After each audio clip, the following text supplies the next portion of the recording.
Wel, Christie, da ni mewn gym neis iawn yma yn Llandrillo'n Tros, ond dydy acen di ddim o'r ardal yma na di. Na, dwi ddim o lan yr gogledd, dwi o Aberdâr, so o'n i wedi tyfu lan yn Aberdâr a Aberdegil. Codi pwysau ydy dy grefft di, ynde? Mae hyn yn mynd yn ôl i dyddiau yr ysgol. Dyna pryd nath chwaraeon ddod yn rhan o dy fywyd. Ie, o'n i really ddim yn hoffi mynd i'r ysgol. O'n i just yn ffeindio fe'n anodd mwyn really ffocyso ar gwneud gwaith. A pryd o'n i'n cael addysg gorfforol, o'n i just yn caru e. Ac oedd athrawon yn really dda dy fi, o'n nhw'n rhoi fi gyd o'r opportunities mwyn chwarae gyd o'r chwaraeon. A o'n i'n really lwcus oherwydd falle hwnna yw un o'r rhesymau dwi yn y safle dwi yn nawr. Felly, sut nes di ddarganfod dy gariad di at codi pwysau felly? Yn ystod taflu'r gweithon o'n i wedi anafu fy hunain ac o'n i wedi cymryd cwpl o flynyddoedd allan ac yn ystod gwneud y rehab a popeth, o'n i'n codi pwysau mwyn gwella fy hun i mynd nôl i taflu'r gweithon, ond unwaith o'n i wedi dechrau codi pwysau, o'n i jyst wedi caru e a ie, dwi ddim wedi edrych yn ôl.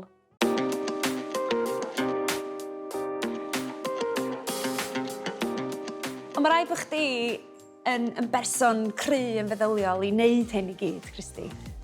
Dwi'n meddwl dwi yn, ie. Herwydd dros o flynyddoedd dwi wedi cael lot o injuries a rai sydd yn serious sydd bron di roi fi allan o codi pwysau. A jyst cyn doleg o'n i wedi anafu fy hun ac dwi wedi colli allan ar 2 qualifying event mwyn mynd i'r gemau a does dim ond 3.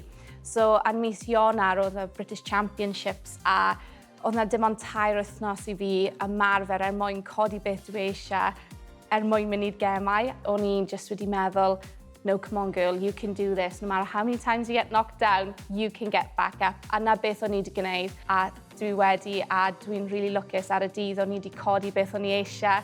A nawr dwi mynd i'r Ngemau'r Gymanwlad. Waw, mae hwnna yn ysbryd doledig. Achos ti'n mynd i Ngemau'r Gymanwlad rwan, hwn fydd dy drydydd tro di de. Mae hwnna'n anhygoel.